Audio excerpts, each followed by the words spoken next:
你有冇試過打機都有獎咧？呢個咧係日本係新出嘅棒球場入邊嘅機嚟，我覺得好好玩。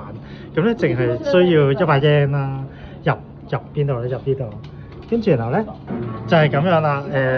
佢呢個有個地圖啦，其實你要有40，跟住佢就本統一咧，跟住就可以有獎品啦。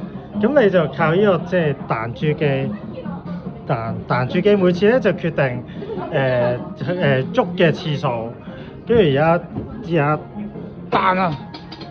好似係10喎，咁佢就喐到係10，好難嘅其實。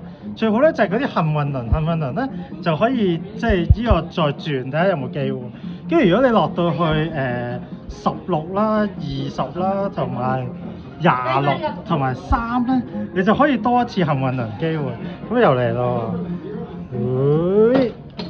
係咩咧？哎呀，負3 PK 啦，咁啊退翻7啦，跟住繼續2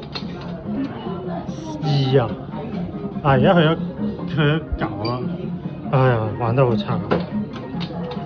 幸運輪，咁就睇下係乜嘢啦。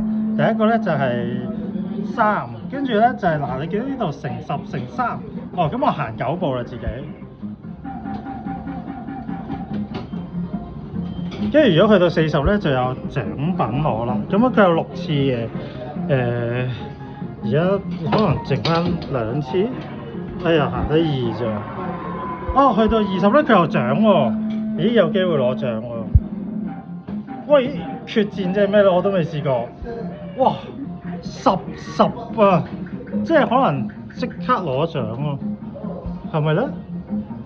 輕咗機喎。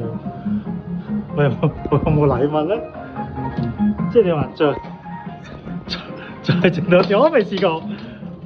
哇，又係幸運輪喎！喂，點啊？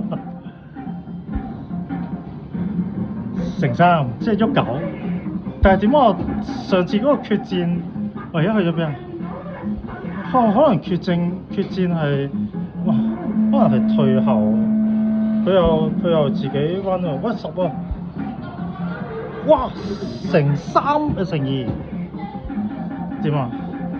而家去到39，哎呀！